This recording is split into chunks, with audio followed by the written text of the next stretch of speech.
নমস্কার বন্ধুরা, আজকে আমি তোমাদের সাথে শেয়ার করব ডিম পরোটার রেসিপি। এই ডিম পরোটা ব্রেকফাস্ট কিংবা ডিনারে কিন্তু খুব সহজে খুব কম উপকরণ দিয়ে তাড়াতাড়ি তৈরি হয়ে যায়।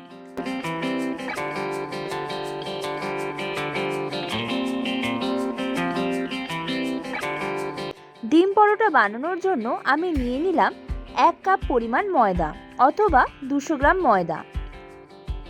ময়দার মধ্যে একে একে দিয়ে দেব 1 চা চামচ নুন, হাফ চা চামচ চিনি, 1 চা চামচ গোলমরিচের গুঁড়ো এবং 1 চা চামচ সাদা তেল।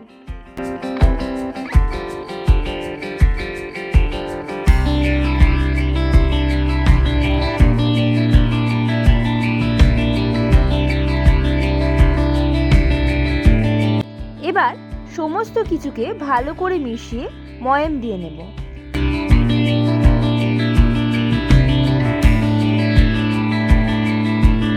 যেহেতু এটা ডিম পরোটা, তাই একটা ডিম আমি ভেঙে ভালো করে সেটা ফাটিয়ে নেব।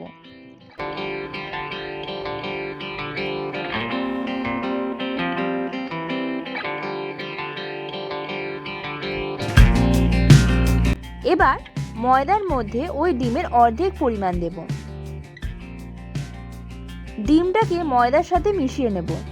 যেহেতু আমরা ময়দার পরিমাণটা কম রাখছি, তাই অর্ধেক ডিম ব্যবহার করেছি। ময়দার পরিমাণ বেশি হলে একটা গোটা ডিম ইউজ করতে হবে। এরপর এর মধ্যে দিয়ে দেব হাফ কাপ পরিমাণ দুধ। দুধ দিয়ে ভালো করে ময়দাটা মেখে নেব।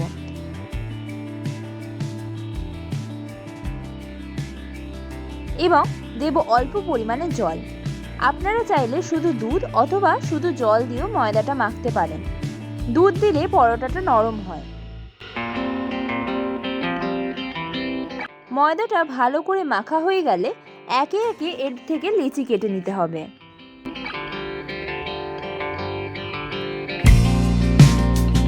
লেচি করে নেওয়ার পর এগুলোকে পরোটার মতো একটু মোটা রেখে বেলে নিতে হবে।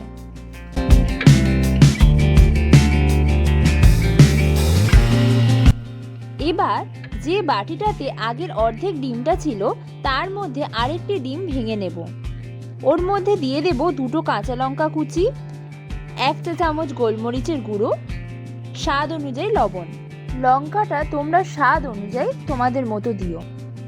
এবার সব কিছুকে ভালো করে মিশিয়ে নিতে হবে।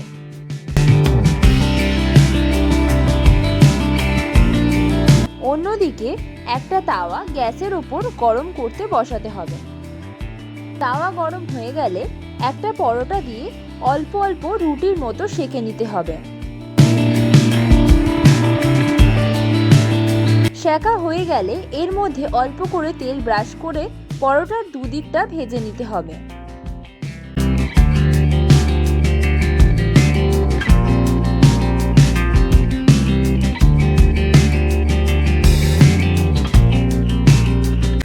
পরোটাটা অল্প করে ভেজে নেওয়া হয়ে গেলে চামচে করে ওই ডিমের মিশ্রণটা পরোটার একদিকে দিতে হবে এবং উল্টে দিতে হবে। অপর দিকেও আমি একইভাবে ডিমটা ছড়িয়ে দিলাম। এবার পরোটার দুদিকই ভালো করে ভেজে নিতে হবে।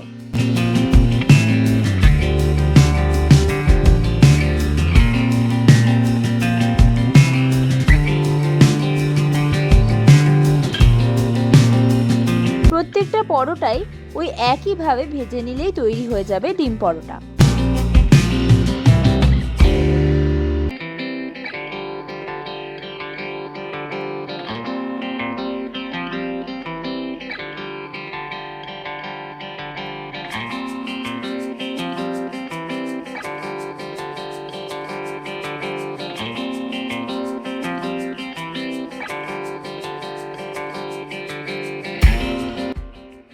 ব্রেকফাস্ট কিংবা ডিনারে এই পরোটা তৈরি করে নেওয়া যায় খুব তাড়াতাড়ি এবং খুব সহজে।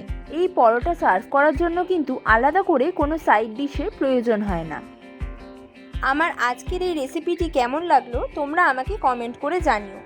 ভালো লাগলে একটা লাইক করে দিও। আর আমার চ্যানেলে নতুন হয়ে থাকলে চ্যানেলটাকে সাবস্ক্রাইব করে বেল আইকনে ক্লিক করে দিও, যাতে আমি কোনো নতুন ভিডিও আপলোড করলে তোমাদের কাছে নোটিফিকেশন যায়।